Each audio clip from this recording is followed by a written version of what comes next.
Hey, hey. Probably better not to drop the phone. Welcome to another episode of Morning Coffee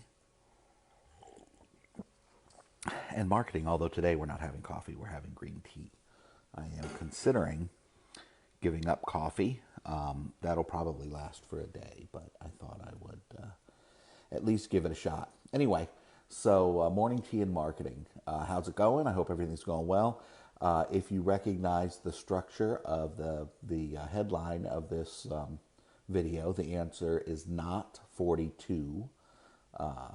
If hopefully more people recognize it than not, otherwise I'm getting too old, or I'm just too much of a nerd. Either way, the uh, the fact is that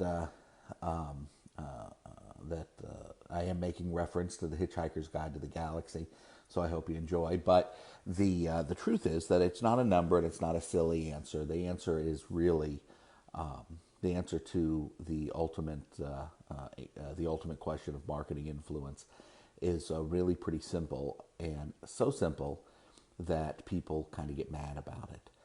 They kind of get pissed off. They don't want to believe it's true. They want to believe that their people are smarter and that they're more influent, or not more influential. They're smarter and more sophisticated, and have and are more self-aware. And the truth is, hey, what's going on, Tim? The truth is that people are not self-aware, and they're not. No matter how much money they make, or what strata of society they have, they are not more sophisticated. They, I love you too, brother. They are, all of them, whether they're CEOs or whether they are flipping burgers for a living, they all operate on the same dynamics. Now, there might be some differences in language. There certainly are differences in context, and certainly differences in tools, social tools that they use. So you have to know your marketplace. But the fact is that everybody operates on the same dynamics. So, what is the ultimate question of everything, and et cetera, et cetera? What's the ultimate the answer to the ultimate marketing question, and question of influence, and et cetera? The answer is, if you really want to know how to influence people, you go back and look at high school. Look at the dynamics of high school interaction, because you will find raw, unfiltered social dynamics in action. And by studying that, you can come to understand what motivates people. That's the truth.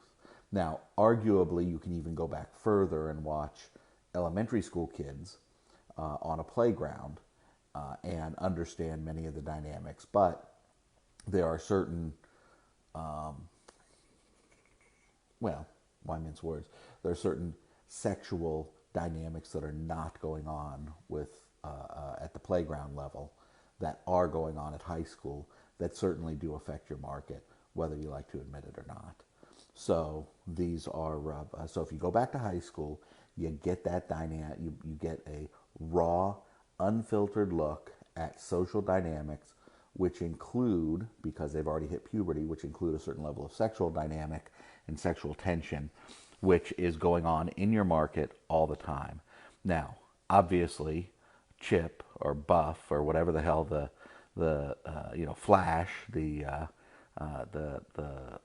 high school quarterback who beats up the nerd, or whatever, the jocks who beat up the nerd, they have certain tools, namely physical tools, that a CEO wouldn't use.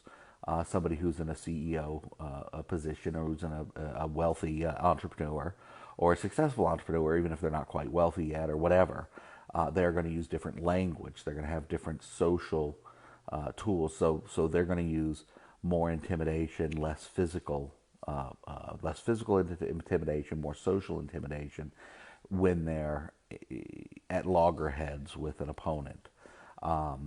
They might, instead of flexing their muscles, they might flex economically.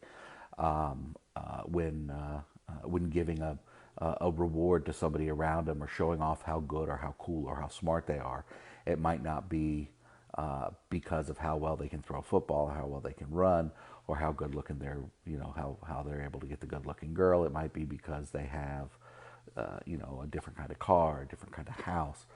But so the social tools are the same, but what people are doing, or pardon me, the social tools are different, but what people are doing are exactly the same. There's an exact, and it doesn't matter whether you're in your 20s, in your 30s. If you get over 40, you might have to start making some modifications, because once again, now we're going back to some substantial changes. Once somebody starts getting over 40, there's changes in the way that they are.